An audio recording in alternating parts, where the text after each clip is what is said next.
everyone, my name is Eric Hopkins, aka JEL. Welcome back to my YouTube channel. So I've been trying to figure out how to best structure my wrestling reviews moving forward. And what I've come to the conclusion of doing, I'm going to be doing 2 wrestling videos a week. A WWE recap every Tuesday morning and an AEW recap every Thursday morning. Now, this week, the AEW recap will be on Friday morning due to the fact that I'm actually going live to AEW Dynamite this week. So I won't be able to record on my normal Wednesday night to release the following morning. But every week I want to do recap videos for both companies here, and that includes any major news and storylines that are going on, on the given shows. So for WWE, the shows I'll be going over is Raw, NXT, and SmackDown, obviously. And then, of course, when there's pay-per-views, I'll go over those as well. But the pay-per-views will be lumped in with the weekly recap on Tuesday mornings as well. So, like, for example, when Backlash happens, I will review it the following Tuesday morning after Monday Night Raw.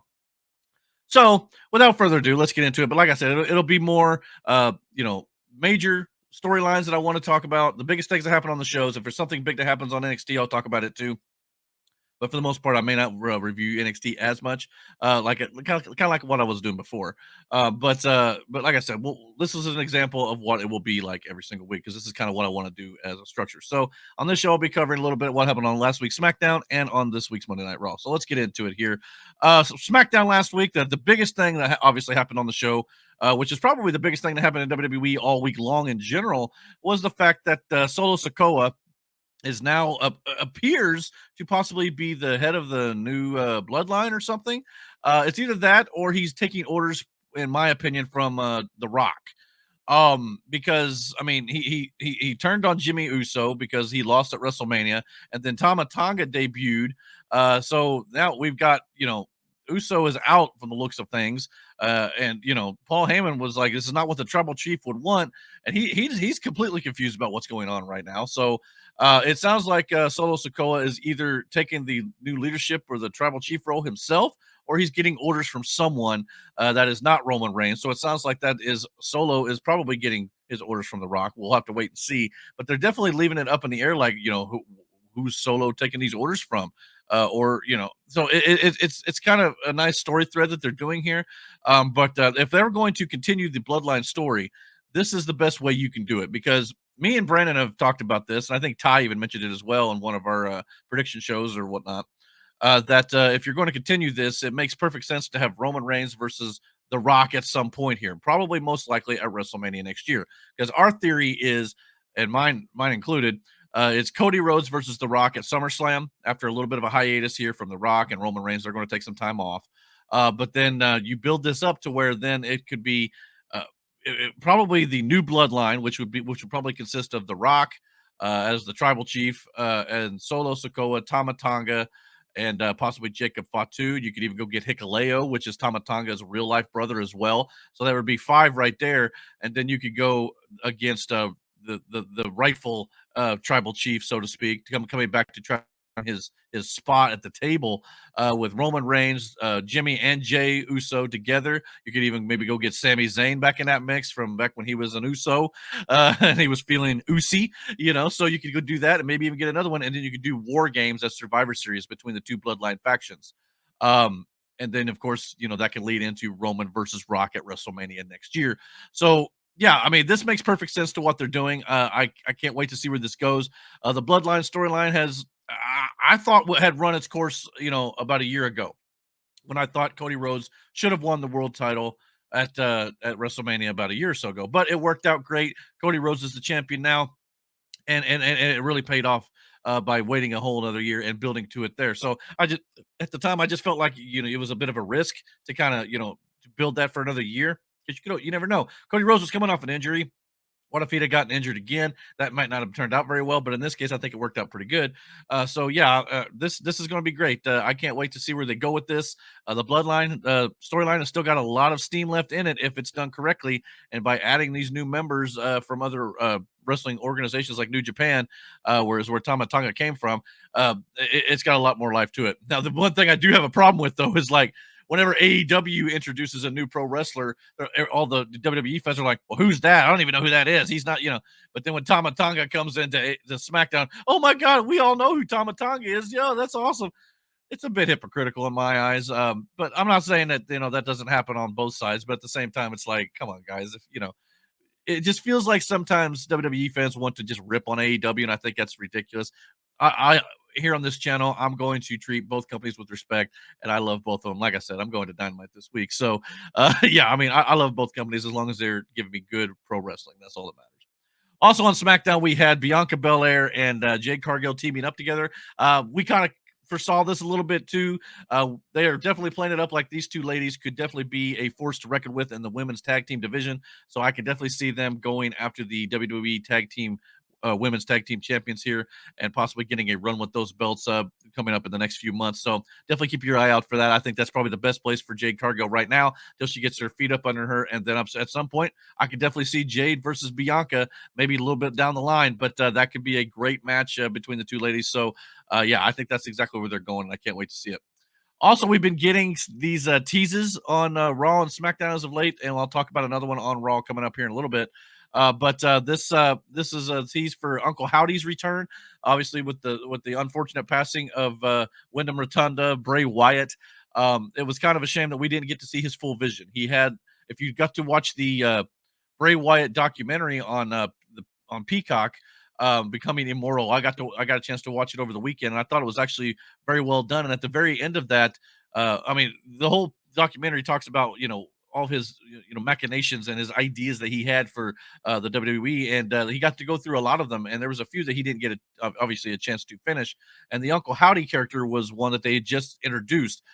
Which was obviously being played by his brother Bo Dallas, and now it appears that we're going to continue to get Uncle Howdy here because it looks like we're getting all these little glitches and production teases.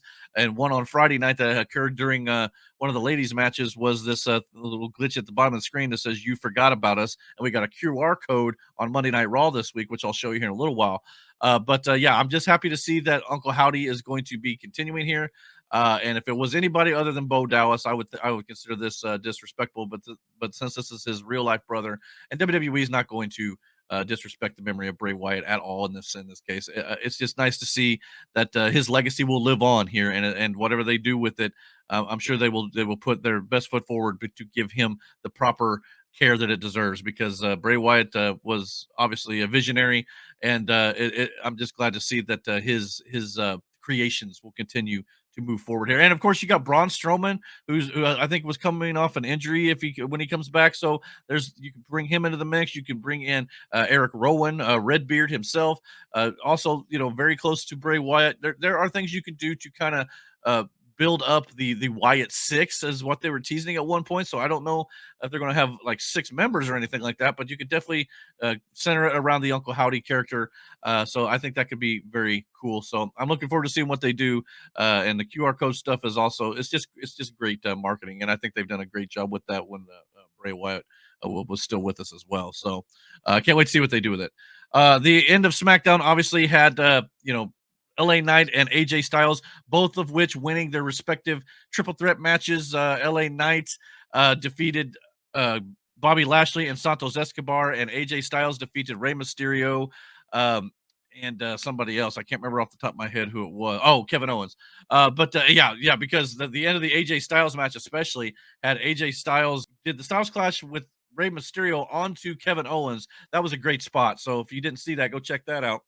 But this now sets up this coming week on SmackDown, the rematch from WrestleMania, LA Knight versus AJ Styles to determine who will be the number one contender for Cody Rhodes' WWE Championship at Backlash in France.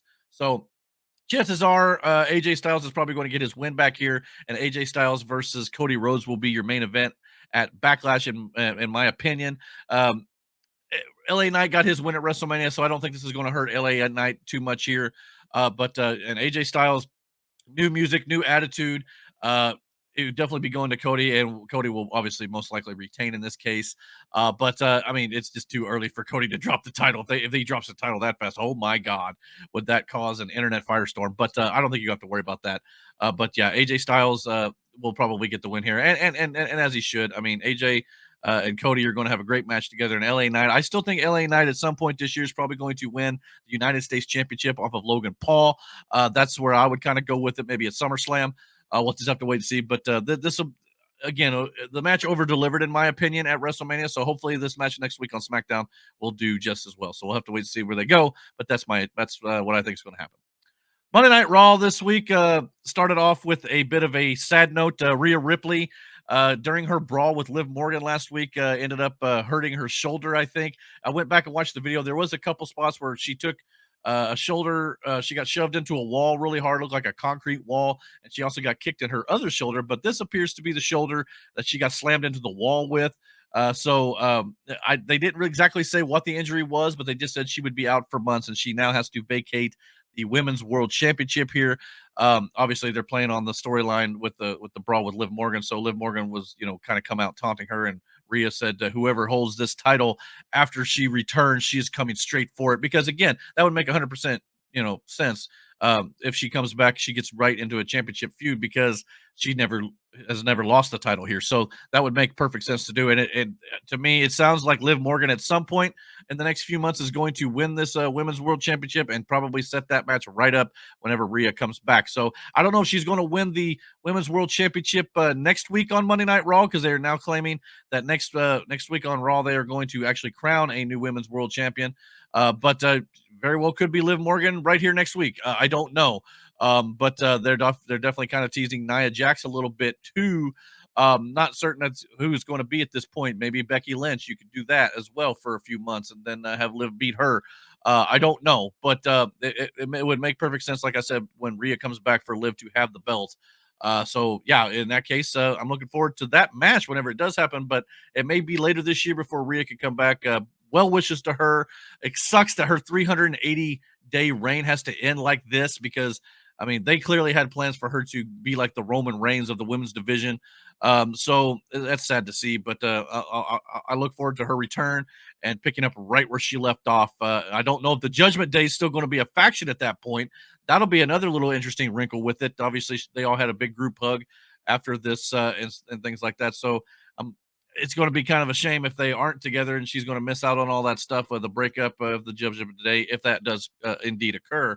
But either way, I wish her well, and I hope that she'll be able to come back stronger and better than ever. Get well soon, mommy. After that, we had the reintroduction, as it were, of Sheamus, who returns from injury. As one person goes out due to injury, we got another one coming back. Kind of is the way things go in pro wrestling. And of course, the Celtic Warrior makes his return against Ivar. Has a good match back. Good to see him back, and good to see him having some fun. Hope to see more. Obviously, the Brawling Brutes are no more. His faction kind of went their own separate ways. With Ridge Holland ended up, I think, taking some time off. Either he's taking time off or he's retiring. I'm not sure, but anyway, I know in NXT he said he was stepping away for a while, and then of course, Butch, who is now Pete Dunne, obviously has moved on to tag team with the New Catch Republic. So with Tyler Bates, so Sheamus will be just fine. He's been through this many times before. He's got a great singles run ahead of him here. So yeah, I don't know where they're going to slot him in here, but I could definitely see him in the Intercontinental Championship.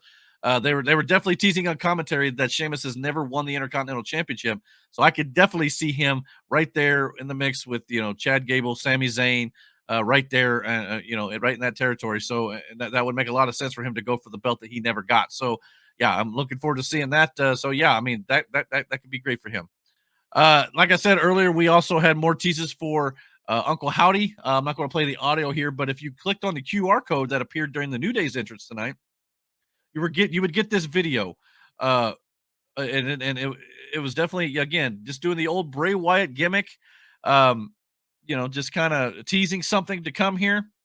And like I said, I'm looking forward to seeing where all this goes, because if anybody could do this justice, it is definitely Bo Dallas and what they were doing with the Uncle Howdy character before. So this could be a lot of fun. I can't wait to see where this goes. So yeah, just wanted to show this little thing here. This is what happens if you click the QR code that was on the screen. You got to be quick with those QR codes. They pop up real fast. You got to go back and pause them or whatnot. But again, love the fact that they're doing this. After this, we had the introduction of the new World Tag Team Championship belts, given to the Awesome Truth, Miz and R-Truth.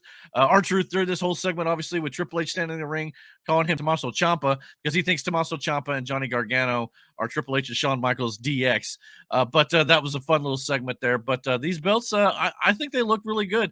I like them much more than I do the red and blue silver tag team championship belts here, and they're obviously being called the World Tag Team Champions. If you've not picked up on what they're doing there, it appears that the Monday Night Raw brand, at least as of now, is the World Champion brand.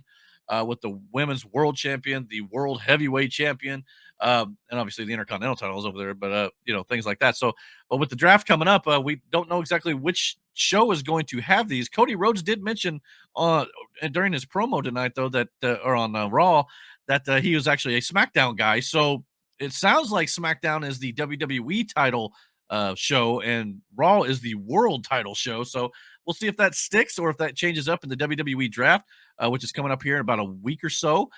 So yeah, I mean, this is I think the belt looks great. I mean, like I said, it looks more like the World Heavyweight Championship design. But yeah, with a little bit of red highlights in there. So yeah, it gives it that Raw feel. So it sounds like these titles for sure are staying on Raw for the most part. Otherwise, why would they have the red in there? So I expect now that with these being introduced, we'll probably get a new set of tag team championships on SmackDown as well. I would like to see, the WWE title especially kind of get an overhaul. I mean, obviously they love to have their big WWE logo in the middle of all these. So that maybe it may stay the same as it is as at this. I did kind of get a little bit of a redesign with the gold backing on it. So yeah, I mean, I don't know. I mean, I think these look good. They look a lot better than the last ones for sure.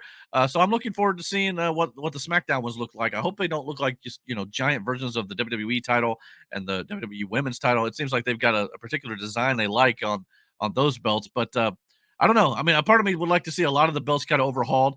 The Intercontinental title still hasn't really hit for me. I prefer the old classic IC belt, but I understand it's a new era and things like that. So we'll see what they go with it.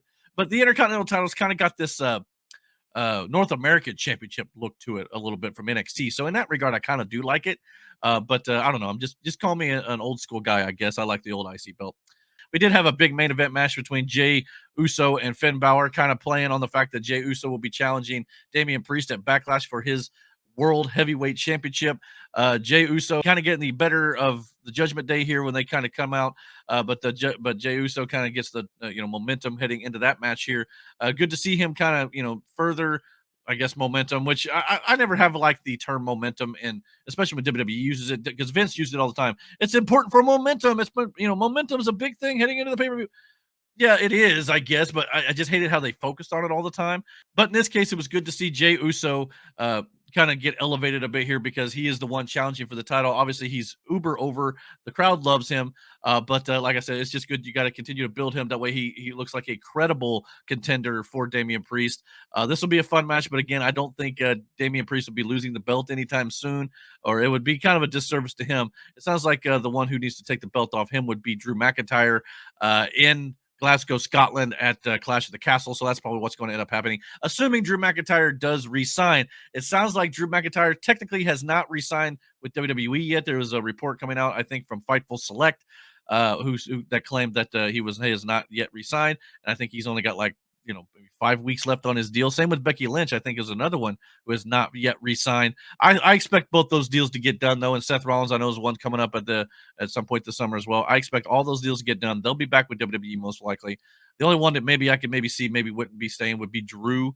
But at the same time, I think that he's in a good place. They've been booking him really well. They've got a lot of great stuff with him already lined up, especially if they're giving him the title in Scotland. If he wins the title there, he's definitely re-signed, no doubt about it.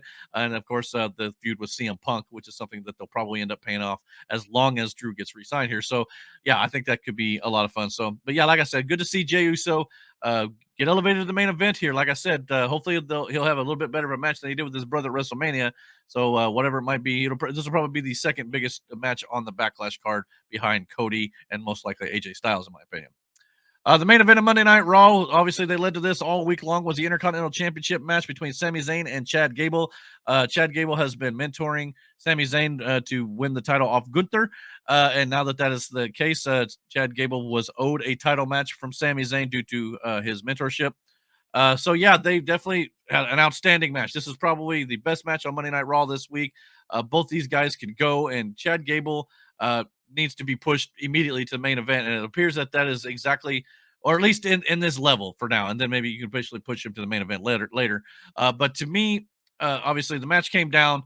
Sami Zayn getting the win here, retaining his Intercontinental Championship as he probably should. I mean, it's only been a week since WrestleMania, so I mean, again, you don't want any of these champions at WrestleMania to just lose that fast, like Zack Ryder did a few years back after he won the Intercontinental title in a ladder match at WrestleMania, like immediately lost it the next night. You don't want to do that. So I'm perfectly fine with all these champions retaining even at back. That's kind of what makes Backlash a little predictable a lot of years. You can almost guarantee most of these titles are not going to change hands. But it's good to see at least this year at Backlash they're not all WrestleMania rematches. We're getting a WrestleMania rematch on SmackDown this week, but Backlash for a lot of years was just like, well, we'll just run it back from WrestleMania and do it again. I'm glad they're not doing that, and we are getting fresh matchups. But like I said, this here ended up with Chad Gable in tears because he's tried and tried and tried to win this Intercontinental Championship, and he just has not been able to do it just yet. And so it was overwhelming for him. And Sami Zayn, being the good sport and friend that he is, gives him a handshake here and pulls him up, tries to give him a hug. And then Chad Gable raises Sami Zayn's hand. Sami Zayn goes to the outside to hug his wife out there, and that is when Chad Gable then attacks Sami Zayn. He turns and goes heel here, which to me harkened back to the days of Kurt Angle, which is what I think they should do with Chad Gable. Chad Gable should be Kurt Angle. He's got the skill set, he's got the wrestling ability, he's even got the look. He looks like a young Kurt Angle here, obviously, and he's used the ankle lock for a while because they obviously see the similarities there. But yeah, I mean, he kind of runs into the post here, gives him a back suplex in front of his wife. And then he kind of goes to on this tirade, beating him up. I thought the tirade could have maybe been a little bit more rage filled. It just kind of felt like it was a little. He was walking around a lot. He wasn't completely just on Sami Zayn the entire time. I wish that would have been a little bit more forceful. But at the same time, this spot here was great where they got him in the ropes there, and then he was able to put the ankle lock around the buckle. So I like that, and it gives that the ankle lock a little bit more of a dangerous position to apply it in. So I hope Chad Gable continues to use this on his opponents. Obviously, in a match you only get like a 5 count on this spot here. It gives it a bit more of a devastating maneuver. Aspect to it. So yeah, I think this is great. And Chad Gable, like I said, push him. He's a great professional wrestler. Yes, he's not huge on size, but the guy can go. And I mean, Kurt Angle wasn't huge on size. Shawn Michaels wasn't a huge wrestler either. So I think this makes perfect sense. Chad Gable, obviously with Sami Zayn, will probably happen again at Backlash or going forward here. They're going to build to this again, and Chad Gable probably will not stop until he wins the Intercontinental Championship here. And that could maybe eventually mean that Sami Zayn could go on to help the Bloodline, like I mentioned, possibly a Survivor Series. So Sami Zayn's going to get a bit of a run here with it as well, but I think Chad Gable will eventually win your Intercontinental Championship sometime this year, in my opinion, as he should, because he's a great professional wrestler. I don't mind the shoosh please stuff, but at some point he needs to become more of a serious professional athlete here and become more, determined to win these titles and stop with the nonsense. I mean, Kurt Angle still did some funny stuff as well. I'm not saying you can't do it, but I want to see him get wins and become this great professional wrestler that I think he is destined to be, because he is just that. It's just they haven't booked him that way, and I think now they're going to start doing that. So I can't wait to see that. So the WWE draft is also coming up at the end of April here in about another week or so. I love the new logo. It looks great with the yellow, the red, and the blue, indicating all 3 brands are going to be involved here. Obviously, the draft will be taking place on SmackDown first on April 26th, and then finishing up on April 29th on Monday Night Raw. Coinciding with the NFL draft as well. So it makes a lot of sense for them to do this. And I'm looking forward to see how Triple H books this, because in years past, we'd get guys going to one show or the other, and then they kind of just jump wherever they want to go. I hope it's a hard split. All these guys are going to be on these shows wherever they go. And from what I understand, main roster talent could even get drafted to NXT. It sounds like they're going to be building up NXT as that legit 3rd brand. And I'm perfectly fine with that. Still use it, I think, to kind of build up new talent to bring them up to the main roster as well. But I think at the same time, you can have main roster guys that go down there. Maybe they ain't getting over quite yet on the main roster, or they don't have room for them on the Raw and SmackDown shows. It makes perfect sense to put them back on NXT, and I'm fine with that as well. I think it's worked for guys like Baron Corbin for sure. So, yeah, I mean, I'm perfectly fine with that, but I'm looking forward to this. Love the new logo. Can't wait to see where they go with it. So, as I said, just to kind of preview my AEW recap coming out on Friday this week. Normally, it'll be on Thursday mornings, as I said, but since I'm going to this show here in Indianapolis on Wednesday night, I won't be able to put the review out and the recap out until Friday morning. So, like I said, I'm uber excited about this. It was kind of a last minute thing. AEW Dynamite. I knew they were coming to Indianapolis, but I kind of thought, well, I didn't know if I wanted to spend the extra money on it right now. I mean, the tickets are, fairly cheap. I mean, you can get pretty cheap tickets to both companies right now. You may not, you may sit a little higher in WWE at the moment because they've got a lot more people going to their shows at the moment. But that doesn't mean AEW is necessarily dying or anything either. AEW, they just need to start running more appropriate sized buildings to their crowd size right now. And in Indianapolis, I think is a more appropriate sized building. It's not at the Gainbridge Fieldhouse; it is at the Indiana Farmers Coliseum. So it's a little bit smaller of a venue, but they've been there many times. AEW has, so I'm looking forward to seeing what it actually looks like. Everything. This is my first AEW experience live, so I'm very excited. I'm a big fan of AEW and everything that they're doing over there as well. So this card looks good, and I can't wait to actually get up there and check it out because I've heard good things about AEW shows, and I felt like AEW last week with the All In footage was not a great show. It just kind of took me out of it. So I'm hoping this is one of those things that just kind of jump starts my fandom a little bit here. It's kind of hard for me to think they're going to have a worse show than they did last week. So I think this card actually looks pretty decent. So I'm looking forward to seeing what happens this week. But like I said, due to the fact that I'm going live, that recap will now be coming out on Friday morning. So yeah, so moving forward, this is my plan here for the wrestling shows. Like I said, WWE recaps the whole week's worth of stories and news coming out on Tuesday morning, and AEW recap, which could include Ring of Honor as well, coming out on Thursday mornings. But this week, like I said, Friday mornings for that. What do you guys think about everything that's happened in WWE this week? Comment down below. Let me know what you guys think. Are you excited, or was there some things I did not mention that you were actually excited about as well? Comment below. Let me know what those things were. And don't forget to hit that like and subscribe button. And until my next video, guys, take care and God bless.